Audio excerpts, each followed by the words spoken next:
आज उन्होंने back to her चीज को कहकर, मजाक समझकर अपनी बात को अगले दिन वापस ले लेते हैं। ये उनका अपना एक अंदाज है कहने का, और मैं आज भी उनके वक्तव्य की निंदा करती हूँ। और जो ये कह रहे हैं कि उन किसी के मन में कुंठा हो सकती है, तो मेरे मन में उनके प्रति कोई कुंठा नहीं है। मैं कांग्रेस की एक सच्ची, छोटी, ईमानदार कार्यकर्ता हूं, लेकिन हाईकमान को जो चुनौती देगा उसके प्रति मेरी कोई वफादारी कभी नहीं हो सकती। धन्यवाद। दिव्या जी, एक सवाल ये है कि बात शुरू हुई वीरांगनाओं की मांगों को लेकर, खत्म हो रही है उनके निजी जीवन पर टिप्पणी को लेकर। बहुत दुर्भाग्यपूर्ण है। और मैं दूसरी बात एक और स्पष्ट करना चाहती हूँ कि ये नाते की प्रथा कब आई हमारे समाज में, कब अडॉप्ट हुई इसे? ये जब हुई जब हमारे यहाँ शिक्षा नहीं थी।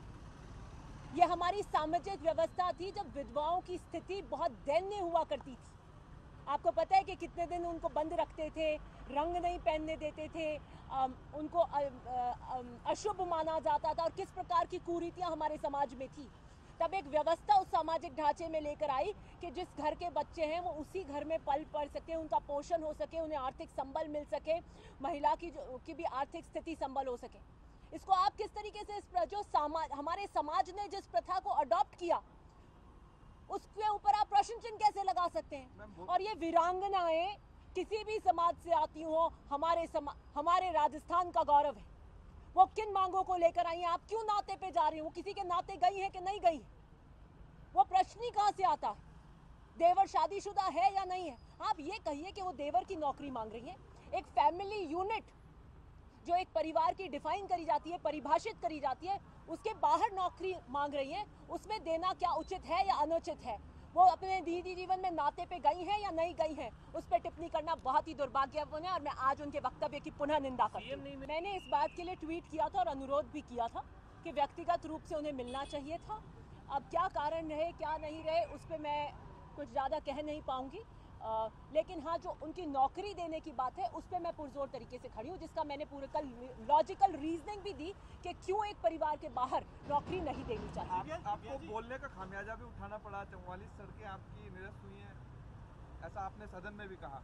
देखिए, जब आप चलते हैं और उसूलों की राह पर चलते हैं तो बहुत सी कुर्बानियाँ देनी पड़ती है। मैंने अपने जीवन में एक विरासत का जो मैं पाठ लेकर आई हूँ अपने दादा से, पिता से, राजनीति में चाहे अपना दल हो, समाज हो, जो सार्वजनिक जीवन के अंदर एक आचरण होना चाहिए पब्लिक रिप्रेजेंटेटिव में, उसमें मैंने कभी कॉम्प्रोमाइज़ नहीं किया। और कोई फ़र्क नहीं पड़ता। आप ये देखिए कि काम को देखकर कितना वोट दिया जाता है कि नहीं दिया जाता। जनता ये देख रही है कि मैंने निजी स्वार्थ के लिए समझौते करके घुटने नहीं देखे, मैंने उनकी आवाज़ बेबाकी से और बुलंदी से रखी। देखिए, 25 सितंबर की शाम को शांति धारीवाल जी के आह्वान पे जो मीटिंग बुलाई गई थी उसमें मैं निश्चित रूप से नहीं थी, और आला कमान को चुनौती देकर महेश जोशी जी और शांति धारीवाल जी ने जो भी उस वक्त किया था उसकी मैंने पुरजोर तरीके से मैं उसके ऊपर खिलाफ खड़ी हुई थी कि ये पार्टी के खिलाफ है और आला कमान के खिलाफ है, और उस वक्तव्य पे मैं आज भी स्टैंड करती हूँ। मैंने पुनः निंदा करी तो आपने 44 रोड काट दी। नहीं तो इनके हाथ में क्या है? मैं मुख्यमंत्री जी से अर्ज करूंगी और अनुरोध करूंगी, वो इंटरवीन करेंगे, मुझे पूरा भरोसा है, क्योंकि मुख्यमंत्री जी ने कभी भी मेरे साथ में ऐसा व्यवहार नहीं किया। उन्होंने हमेशा, चाहे महेश जोशी जी के अंदर टंकियों का मामला आया, उन्होंने इंटरवीन करी, उन सब टंकियों की SR जो बड़ी टंकियां थी उनकी स्वीकृति कराई।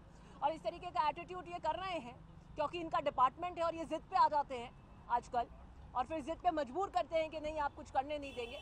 तो मैं मुख्यमंत्री जी से वार्ता करूंगी, और मुझे पूरा विश्वास है कि ओसियां जो कि जोधपुर में आता है उसकी जनता के लिए, उनके गांव देखिए आप क्या आता है, रामपुरा, मथानिया, बींजवाड़िया, बालरवा, तिवरी, इन गांवों के साथ जो अन्याय हो रहा है, मुझे पूरा विश्वास है कि मुख्यमंत्री जी इंटरवीन करेंगे और इन गांवों के साथ कोई अन्याय नहीं होगा।